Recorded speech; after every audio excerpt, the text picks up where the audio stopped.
Ce matin, on part à l'aventure avec Amrita. Amrita, que vous allez rencontrer tout de suite, je vous le promets. Et voici Amrita, bonjour. Bonjour. Vous êtes dans le milieu de la danse depuis de nombreuses années. Vous avez travaillé en classique, vous avez travaillé en danse indienne et tout ça. Et là, vous préparez un spectacle qui s'appelle Shakti Rising ou Honorer nos histoires. Alors, j'aimerais que vous me parliez un petit peu de l'idée de présenter un spectacle comme celui-là. Bon. Merci beaucoup pour cette entrevue, Monsieur McQuaid. Et oui, Shakti Rising explore les aspects culturels, politiques et spirituels entourant les cycles de vie des deux femmes, représentées par la Terre-Mère. Il s'agit d'une collaboration unique entre la danse et la musique indienne et autochtone. Et c'est un spectacle interculturel, multilingue et artistique qui suit l'histoire de ces femmes et leur parcours dans le monde d'aujourd'hui. Et je pense les connaissances ancestrales, les expériences de vie profondes et les problèmes liés aux communautés autochtones et marginalisées sont mis en évidence par 5 pièces de danse puissantes. Et ces 5 pièces sont autour d'une thématique, celle de nos histoires évidemment, mais Shakti Rising, que voulez-vous dire par cela? Shakti, ça veut dire puissant, power. C'est puissant entre chaque personne, mais c'est l'énergie féminine puissante. Et rising, c'est le temps de, je ne sais pas c'est quoi en français, mais c'est le temps de rise. Maintenant, avec beaucoup de problèmes politiques et culturels dans le monde, et aussi ici, à Canada et Québec. Et honorer nos histoires, c'est un retour à nos histoires ancestrales, à nos sagesses et connaissances ancestrales pour prendre cette connaissance de vivre aujourd'hui. C'est ça le Shakti Rising, l'énergie féminine qui rise. Alors, Shakti Rising va être présenté samedi, le 19, à 19 heures, à l'auditorium du Collège Vanier, à compter, je crois, de 19 heures. Oui, c'est Oui, c'est 19 ça. heures. Et c'est un spectacle 1 heure et 20 minutes à peu près. Et après ça, vous pouvez poser les questions à les artistes parce qu'il y a beaucoup de choses qui recouvrent les choses culturelles, politiques et spirituelles. Et c'est très intéressant s'il y a un dialogue après le spectacle avec les audiences. Alors, c'est un spectacle d'une certaine façon interactif, mais il y a une deuxième personne sur scène avec nous qui s'appelle Oui, Barbara. oui. Barbara Daibo, elle est autochtone de Mohawk culture, est très connue, une artiste très connue et une merveilleuse artiste de danse qui collaborait avec moi pour Shakti Rising. Et c'est une offrande de nous et Barbara Daibo, avec beaucoup de générosité, avec beaucoup de l'esprit, avec beaucoup de cœur, pour les choses on avait l'expérience ensemble, une collective. So, Barbara apporte les sagesses et connaissances de Mohawk, la culture, la danse, le rituel aussi, et l'expérience de la vie.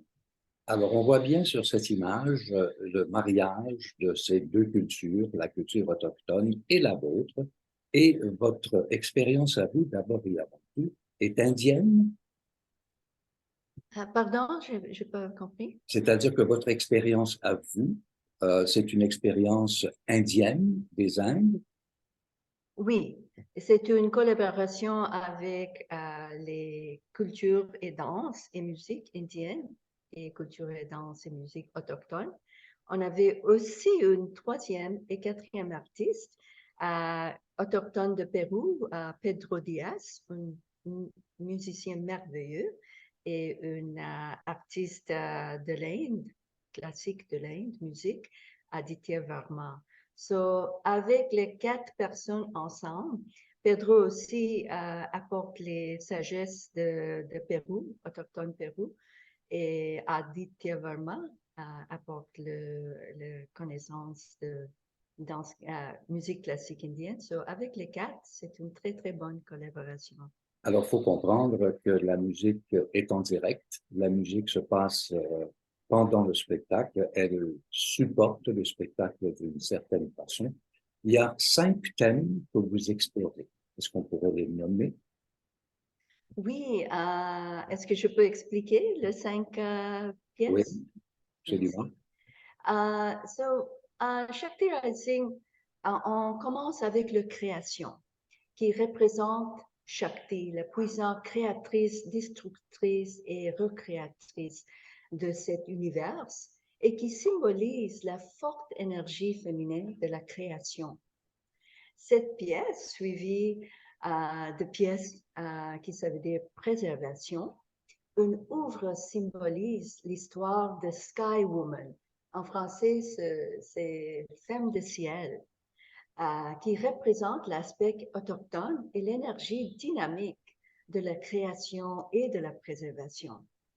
Et après ça, on allait dans la pièce de danse Destruction.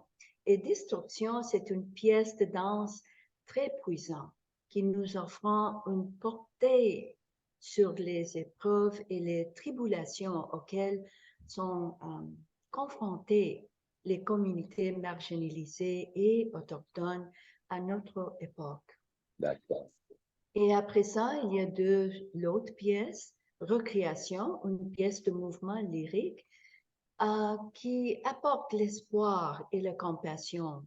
Et la dernière pièce, Gratitude, offre l'espoir de la terre-mère elle-même et nous guide sur la voie du travail et harmonie avec conscience, avec empathie et réconciliation. Il s'agit d'un voyage profond à travers la terre-mère et une collaboration spéciale qui parle, je pense, courageusement et puissamment du cœur à travers la force et la sagesse féminine. Amrita, j'aimerais que l'on puisse voir cette image. On vous aperçoit en gros plan. Est-ce que c'est les vêtements que vous porterez pour ce spectacle? Similaire, oui. Les mudras, qui c'est le geste de la main, c'est le mudra de la terre-mère. Et on utilise les maquillages, le costume similaire, mais plus, je ne sais pas c'est quoi en français, mais more formal, plus formal, c'est ça. J'aimerais savoir, puisque vos origines sont indiennes, d'ailleurs on peut s'en rendre compte par les points rouges que vous portez sur le front, j'aimerais que vous me parliez de d'où vous avez eu cette idée. Est-ce que c'est dans le cadre d'une pratique appuyée par une certaine spiritualité? Et quel était l'élément fondateur de votre engagement à la fois social et culturel? La danse, pour moi, ça a transmis génération par génération.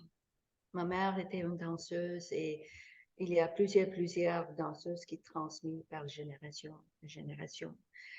La religion, normalement, c'est hindou, mais pour moi, on prend cet hindouisme et c'est très global et c'est très, on invite à tout le monde.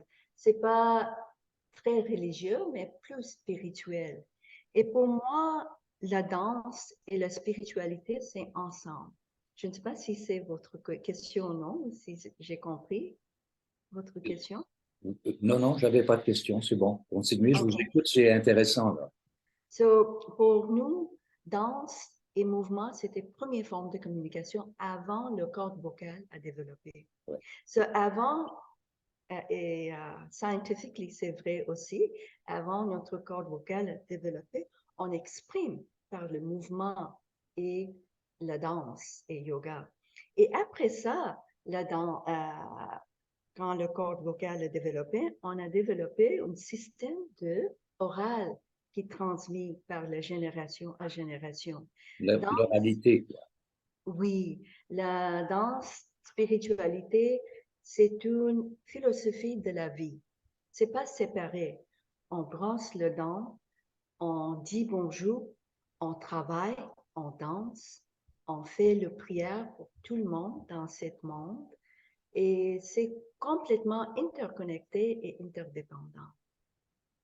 You are an advocate of peace and love, right? I hope so.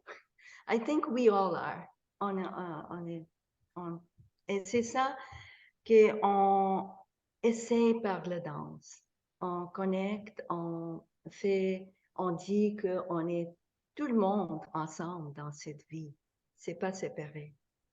Vous êtes la déesse moderne d'une tradition ancestrale hindoue et je vous en félicite parce que ce spectacle, en plus d'être une exploration, nous permet d'acquérir des connaissances qui trop rarement sont mises de l'avant.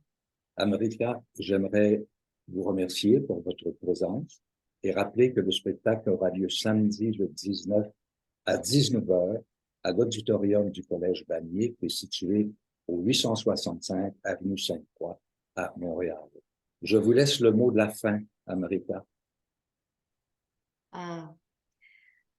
Avec les bénédictions à tout le monde, on continue notre travail de la paix, de l'amour et compassion. Merci pour supporting us.